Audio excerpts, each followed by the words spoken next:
BJP के जो नेता टीएमसी के तथाकथित 20 बागी सांसदों का लिस्ट लेकर घूम रहे थे, उसने कागज पर ही दम तोड़ दिया है, क्योंकि 2 सांसदों ने कह दिया है कि हम मरते दम तक ममता दीदी का साथ नहीं छोड़ेंगे। हम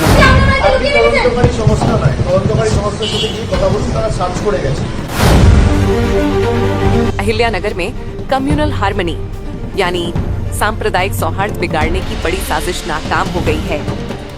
वो गोदी मीडिया बड़ा उछल कूद रहा था पिछले कुछ दिनों से, जिसे अमेरिका वाले मामले पर मोदी सरकार से सवाल पूछना चाहिए था। मीनाक्षी नटराजन के नामांकन रद्द करने वाली प्रक्रिया पर चुनाव आयोग और चुनाव आयुक्त से सवाल पूछना चाहिए था।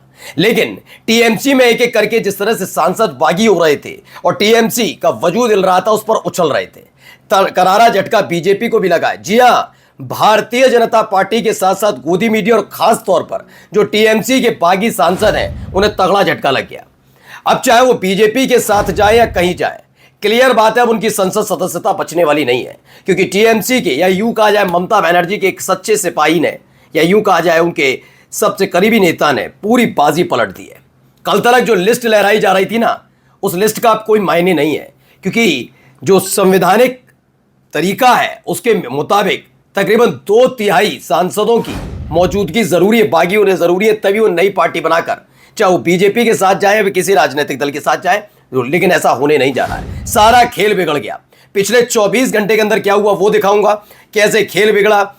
परेशान है बागी सांसद की कहां जाएं, लौटकर वापस जाने की कोशिश करें या बीजेपी के साथ जाएं। इसके साथ साथ कैसे छापेमारी शुरू कर दी गई टीएमसी के नेताओं के, ईडी के छापे, तो वहीं अभिषेक बनर्जी वाला मामला निकल कर आया। हर एक सांसद, बागी सांसद को महीने के हिसाब से 1 करोड़ देने की बात है। कहां से खबर निकली है वो भी आपको दिखाऊंगा, और दिखाऊंगा आपको कि कैसे अलग अलग जगह तमाशे होते हैं, हिंदू मुसलमान ना हो तो कैसे, और छोड़ दिए गए हैं। और एक मुस्लिम यूनिवर्सिटी में जाकर जय श्री राम का नारा लगाकर खुद को सच्चा भाजपाई साबित करने की कोशिश में मंत्री जी लगे हुए। कौन है मंत्री, बताता हूं। नमस्कार, मैं हूं प्राज्वल गौतम और आप देख रहे हैं the live TV. The live TV, सच सबसे आगे। पहले खबर जरा ये देखिए, बड़ी खबर है। इसमें पूरी द ललन टॉप की रिपोर्ट है। उस रिपोर्ट के मुताबिक इसमें बताया गया ममता बनर्जी ने बीजेपी के ऑपरेशन लोटस का पासा एक झटके में पलट दिया है। क्या हुआ, शत्रुघ्न सिन्हा ने सब हिलाकर रख दिया। हमने आपको दिखाया शत्रुघ्न सिन्हा और साथ में कीर्ति आजाद दोनों ने मोर्चा खोला और कह दिया कि ठीक है, सब ठीक है, अब जो कर रहे हैं करने दीजिए, लेकिन इन सब के बीच हम ममता बनर्जी को छोड़कर नहीं जा रहे। अब आंकड़ा क्या है, 28 सांसद हैं समेत टीएमसी के, कितने, 28 में से कल तक दावा किया जा रहा था 20। वैसे 19 या 20 सांसदों की जरूरत होती है, 2/3 होने का मतलब होता है 20 सांसद जरूरी होंगे। लेकिन क्या इन 20 सांसदों की मौजूदगी है, तो खबर है नहीं। और अगर 20 सांसद पूरे नहीं है तो पार्टी से बगावत करने के एवज में सबकी सदस्यता जाएगी। देखिए क्या है, तृणमूल कांग्रेस को लोकसभा में तोड़ने के लिए कम से कम 20 सांसदों की जरूरत है, जिनकी संख्या कल तक 19 थी, वो आज घटकर केवल 17 रह गए। 2 सांसद वापस ममता बनर्जी के पाले में लौट आए। कौन कौन है बताऊंगा अभी आपको। बीजेपी काकोली घोष के सहारे अपनी जीत की कहानी को पक्का समझ चुकी थी, ठीक है ना, जिन्हें बीजेपी पर्दे के पीछे 10 साल पहले ही तोड़ चुकी थी। खबर है सयानी घोष और सुष्मिता देव की जोड़ी की कोशिशें भी बेकार हो गई। अब 17 सांसदों के सहारे काकोली घोष के साथ बाकी 16 सांसदों की भी सदस्यता जाएगी। इनमें से ज्यादातर सांसद महिलाएं हैं। शत्रुघ्न सिन्हा और प्रतिमा मंडल ने पूरी बाजी पलट दी। यह बात सच है, ये झटका टीएमसी के लिए भी होगा, क्योंकि अब उसके 28 सांसद जीते, उनमें से 28 में से तकरीबन 17 सांसदों की तो पहले तो बागी हुए, उसके बाद सदस्यता जारी है। लेकिन शत्रुघ्न सिन्हा और इनके साथ साथ प्रतिमा मंडल दोनों वापस लौट आए। 19 सांसदों में शत्रुघ्न सिन्हा का नाम भी लिया जा रहा था, क्योंकि उन्होंने मोदी जी को 12 साल पूरे करने पर बधाई दे दी। इसी पर बस यही सोचकर गोदी मीडिया नाच रहा था। शत्रुघ्न सिन्हा ने कहा मैं नहीं जा रहा हूं। किसने कहा, हम तो टीएमसी के साथ है। हाँ, वो नैतिकता वो निभाई जाती है, वो निभा रहा था, उसमें क्या गलत किया। ऐसा ही प्रतिमा मंडल ने किया, दोनों वापस आ गए। 19 में से 17 रह गए। 17 सांसदों में से चाहिए अभी 20 सांसद, 3 और सांसदों की जरूरत है। उम्मीद है खेल खराब होने जा रहा है। देखिए यहां पर अजीत सिंह राठी उन्होंने भी लिखा, शत्रुघ्न सिन्हा और प्रतिमा मंडल ने पूरी बाजी पलट दी है। टीएमसी का पाला छोड़कर पाला बदलने वाले सांसदों की संख्या 17 रह गई। दल बदल के लिए आंकड़ा 20 होना जरूरी है। ममता बनर्जी के लिए रात वाली खबर है। सब कुछ ममता बनर्जी की रणनीति पर निर्भर करता है। देखते हैं कितने सांसद लौटकर वापस आएंगे। खबर यह भी थी, कौन है टीएमसी का 20वां सांसद जिसने नहीं किया हस्ताक्षर। बागियों की लिस्ट से हलचल मची हुई है और यह आंकड़ा जो 20 तक ले जाना था, कैसे भी करके वो आ गया है कहां पर, 17 पर। अब या तो बागी सांसदों की, मेरा मानना है कि सदस्यता जाने दी जानी चाहिए। जिन्होंने ऐसे मुश्किल घड़ी में ममता बनर्जी का साथ छोड़ा, सबको जाने देना चाहिए। लेकिन इससे एक कहानी और बनेगी, इससे बहुमत का आंकड़ा कम होगा और 293 सांसदों के साथ भारतीय जनता पार्टी को और कम सांसदों की, मतलब 272 से कम और हो जाएगा। इससे थोड़ी राहत मोदी सरकार को मिलेगी। लेकिन जिस तरह से समय चंद्रबाबू नायडू, जिस तरीके से एकनाथ शिंदे, जिस तरह से चिराग पासवान के तेवर दिख रहे हैं और जेडीयू के भी कई सांसदों के दिख रहे हैं, तो मुसीबत कम होने वाली नहीं है। अब आइए, traitor TMC law maker don't know law.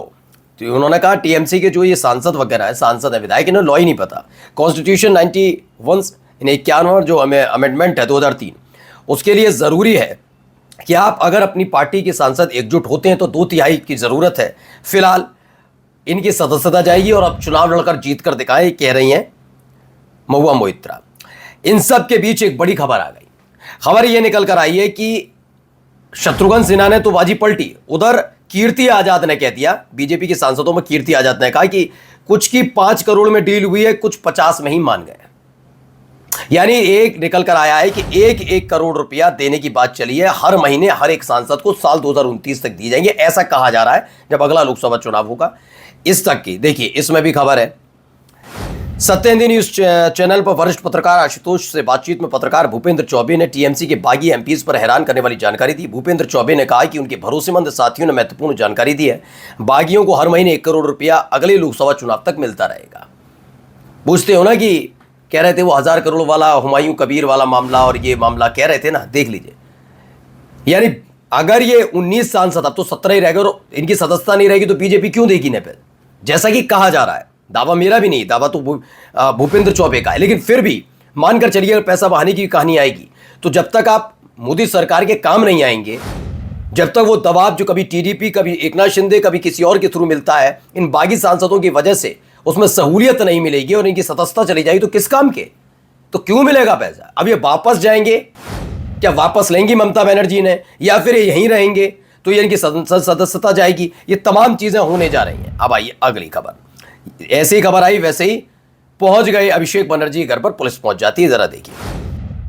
আপনার আত্মসহায়ক কেস নিতে হবে আপনার বাড়িতে।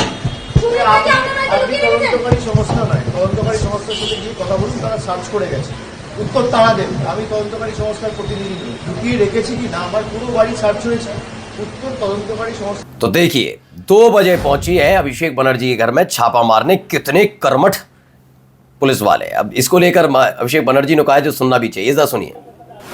দেশের স্বরাষ্ট্রমন্ত্রী বলেছেন তৃণমূলের লোকেদের উল্টো করে ঝুলিয়ে দিয়ে সোঁদা করে দেবে। প্রত্যেক ক্রিয়ার সমান এবং বিপরীত প্রতিক্রিয়া রয়েছে। আপনি বলবেন গণেশ কুমারকে যদি আমার এগেইনস্টে অ্যাকশন নিতে হতো তাহলে অমিত শাহর বিরুদ্ধেও অ্যাকশন নিতে হতো। अब इसमें क्या है कि उन्होंने कहा अगर मेरे डीजे वाले बयान पर मुझ पर एफआईआर हुई तो अमित शाह के खिलाफ क्यों नहीं हुई। जब उन्होंने कहा कि टीएमसी के लोगों को उल्टा लटकाकर सीधा करेंगे, इस देश के गृह मंत्री का बयान पर उन्हें घेरा है कि मुझ पर तो एफआईआर कर दी जाती है, लेकिन जब इस देश के गृह मंत्री इस तरह के बयान देते हैं तब क्यों नहीं की जाती है कार्रवाई। सवाल तो लाजमी है, लेकिन सबको पता है, यही पोल खुल रही है इनकी कि सत्ता का दुरुपयोग कैसे किया जाता है। ठीक है ना। यही नहीं, अभिषेक बनर्जी नहीं, देखिए टीएमसी नेता मदन मित्रा के कई ठिकानों पर ईडी की रेड हो गई। टीएमसी विधायक है मदन मित्रा, जो फिलहाल आपको पता ही है वो ममता बनर्जी के साथ है। 80 में से 20 विधायक इस समय ममता बनर्जी के साथ खड़े, 60 चले गए, लेकिन उनमें से एक ये हैं जो खड़े थे।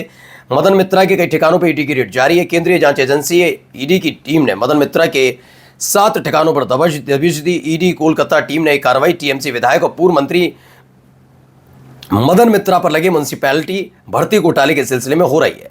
ये वही है विधायक जो ममता का साथ नहीं छोड़ रहे, तो ईडी इनका दरवाजा खटखटाती है।